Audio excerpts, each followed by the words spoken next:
But جب کیا سرائیاں بھی انہوں نے منع کیا ہمیں، انہوں نے کہا کہ کسی قسم کی جو ہے نا مفت کی کیا سرائیاں کریں تو یہ پیمرہ دیکھ کے رکھے کون کیا کر رہا ہے۔ بسم اللہ الرحمن الرحیم۔ آپ نے کہا کہ اس نے الیکشن کمیشن نے کیا تو یہ کیا سرائی ہو گئی؟ جو انہوں نے کیا ہے اس میں فیکٹس ہو سکتے ہیں؟ وہ کہنے اٹ پاسبل کہ جو آدمی اپنی ذمہ داری نہ پوری کر سکے اور مجھے بتایا کہ کیا سرائی کیا ہوتی ہے۔ خیر لیکن بہرحال یقیناً انہیں ہمیں وہ کرنا ہے، لیکن عوام سے گزارش ہے بجائے 5 سال احتجاج کرتے رہے، قبروں میں برا بھلا کہتے رہے، اپنا ووٹ ڈالنے ایمانت ہے۔ یہ ایمانت ہے آپ کے بچوں کے مستقبل کی، آپ کی۔ کل کو کوئی چور ڈاکو غیر آئینی طریقے سے آپ پر مسلط ہو جائے، آپ کے ایک ووٹ کی پرچی پاکستان کے مستقبل کو روشن کر سکتی ہے، اور آپ کے گھر میں بیٹھنا آپ اس جرم میں ثابت ہوں گے جو آئندہ 5 سال آپ پر ہوتا رہے گا۔ ہماری دعا ہے کہ ویسے سمینہ نے تو کہا تھا 48 گھنٹے پہلے سیاسی جماعتوں کو الیکشن کمپین کی اجازت روک دی جاتی ہے۔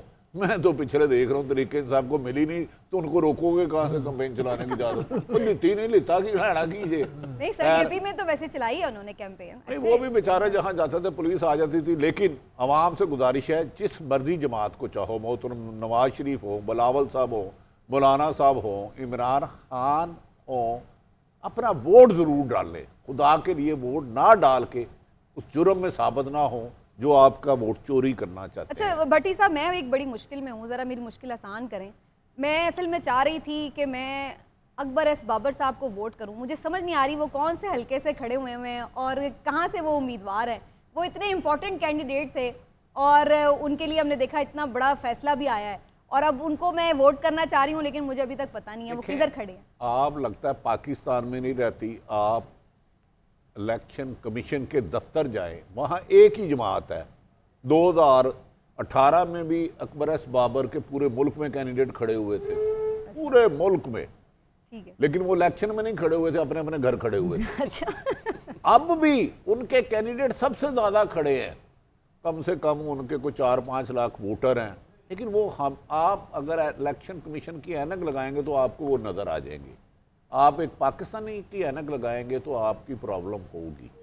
تو لیکن ویسے وہ اتنی بڑی جماعت کے لیڈر ہیں، اتنی محنت ہے، تو میں تو اکبر ایس بابر کا ہوگی، اور میں میڈیا آپ لوگوں کو بھی تعریف کرتا ہوں۔ آپ اس طرح اس کو چلاتے ہیں، اتنی دفعہ ان کو گھر نہیں دیکھا جاتا جتنی دفعہ آپ میڈیا پہ چلاتے ہیں۔ کیا مجبوری ہیں اکبر آپ ہی بچائیں مجھے بھٹی صاحب سے۔ کیا مجبوری ہیں آپ کی؟ مجبوریاں تو بھٹی صاحب آپ ہم سے بہتر جانتے ہیں۔ پھر فریحہ نے مجھے بتایا تھا، مجھے نہیں پتا یہ باتیں ساری مجھے فریحہ نے کہی ہیں صبح کہ آپ اکبر ایس بابر کو کیوں چلاتے ہو، وہ کون سی جماعت کا لیڈر ہے؟ میں کہا مجھے کیا پوچھ رہی ہیں؟ سر وہ پاکستان تحریک انصاف کے چیئرمین بننے کے چکر میں ہے، پاکستان دا پی ٹی آئی، ان کا ارادہ تو یہ ہے کہ میں اپنے الیکشنز کرا کے اور میں خود یہاں پہ منتخب ہو جاؤں، تو بہت بڑی جماعت ہے جس کے چیئرمین بننے کے وہ خواب دیکھ رہے ہیں۔ عمران صاحب کیا ویوز ہیں آپ کے؟ الیکشن کیمپین تو چلے ہوگی ختم، وہ جو ایک سوال میرے ذہن کے اندر تھا، یہ ایک ہی جماعت ہے جس کو ووٹ اس دفعہ ووٹ پہ ڈاکہ ڈلنے کا خوف نہیں ہے، نہ وہ یہ کہہ رہے ہیں کہ پہرا دینا کچھ کرنا ہے، باقی ساروں کو خوف ہے۔ کس سے خوف ہے، کیوں خوف ہے؟ بسم اللہ الرحمن الرحیم۔ اکبر صاحب پہلے تو یہ بتائیں کہ آپ چاہتے ہیں کہ وہ بھی خوف کا شکار ہو جائے؟ شکر ہے کوئی تو ہے جو خوف سے باہر ہے، آپ اس کو بھی خوف میں لانا چاہتے ہیں۔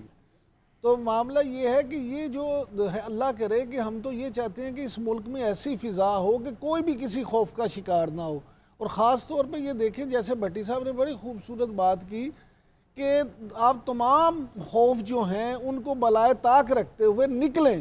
کل اس خوف کے بت کو اسی طرح سے آپ توڑ سکتے ہیں، پاش کر سکتے ہیں کہ آپ نکلیں۔ آپ کو ووٹ ڈالنے سے تو کوئی نہیں روک رہا، آپ نکلیں، جائیں وہاں پہ ووٹ ڈالیں، اپنی مرضی سے ووٹ ڈالیں، جس کو مرضی ڈالیں، لیکن کم از کم کل یہ ضرور ہو کہ آپ ویسے تو آج ماشاءاللہ آپ دنیا کی 5ویں بڑی جمہوریت بن گئے ہیں، لیکن صرف آبادی کے لحاظ سے ہر چیز میں اپنا مقام نہ بناتے جائیں، اپنے عمل سے بھی کچھ ثابت کریں۔ وہاں پہ کل ووٹ سے پتہ چلے کہ آپ واقعی 5ویں بڑی جمہوریت ہے۔ آپ تناسب اتنا کریں، آپ کے ارد گرد دیکھیں، انڈیا دیکھ لیں، بنگلہ دیش دیکھ لیں، سری لنکا دیکھ لیں، کتنے مشکل حالات میں وہاں الیکشن ہوئے ہیں، لیکن وہاں پہ ٹرن آؤٹ اس کے باوجود کم نہیں ہوا۔ ترکی میں کتنا زلزلہ آیا، سب کچھ ہوا، لیکن آپ دیکھیں کتنا ٹرن آؤٹ تھا۔ تو آپ بھی جو اپنی یہ طاقت ہے، بجائے اس کے کہ آپ صرف اس پہ گیجٹس پہ اس کو استعمال کرتے رہیں، آپ نکلیں اور ووٹ ڈالیں, اس سے جو بھی آپ تبدیلی لانا چاہتے ہیں ضرور لائیں. کسی دور میں کہتے ہوتے تھے کہ صرف الیکشنز کرانا تو جمہوریت نہیں ہوتا. اب یہاں پہ وہ بھی ختم ہو گیا معاملہ کہ اب صرف الیکشن والا معاملہ بھی جو ہے نا وہ اتنا سکڑ گیا کہ وہ الیکشن بھی الیکشن نہیں لگ رہا. اصل میں پتہ کیا معاملہ یہ ہے کہ صاف اور شفاف الیکشن کی ہم بات کرتے ہیں. اگر آپ ڈکشنری میں دیکھیں شفاف, تو شفاف کا مطلب کیا ہے؟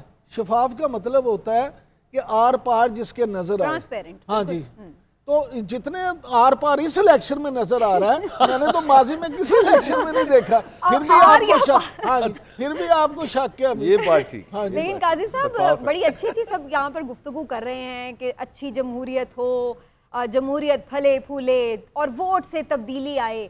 یہ واقعی ہمارے ووٹ سے تبدیلی آ سکتی ہے؟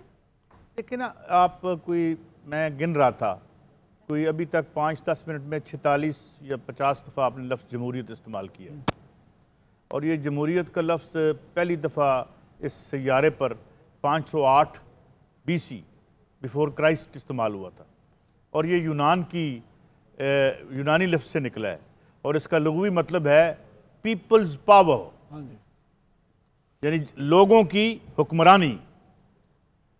اگر تو آپ نے اس معنوں میں یہ لفظ استعمال کیا ہے تو پھر اس کا کوئی لفظ بدل دیں, اور کیونکہ پیپلز پاور تو نہیں ہے, یہ تو مال کی پاور ہے.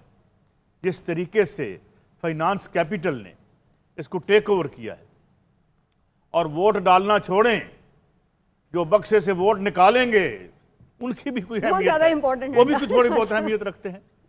تو اس لیے میں سمجھتا ہوں کوئی چیز پرفیکٹ نہیں ہوتی, مگر کوئی چیز اتنی امپرفیکٹ بھی نہیں ہوتی.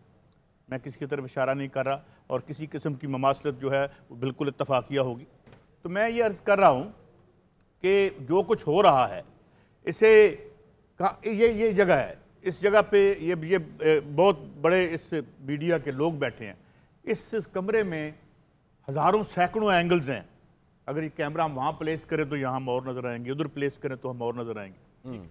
اسی طریقے سے آپ کہاں سے, جس طرح فیض صاحب نے کہا تھا نا, یہاں سے شہر کو دیکھو تو لگتا ہے کہ ہلکا در ہلکا, یعنی ہم ایک جیل میں ہیں. میں ویسے بات کروں, میں نے کہا تھوڑا سا میں ادب کا بھی استعمال کر لوں, کیونکہ لٹریچر میں بھی میری تھوڑی مداخلت رہی ہے. مجھے لگ رہا ہے ویسے قاضی صاحب نے الیکشن کمیشن کے جو ضابطہ خیال ہے اس پہ بڑا صحیح عمل کر رہے ہیں, محتاط گفتگو.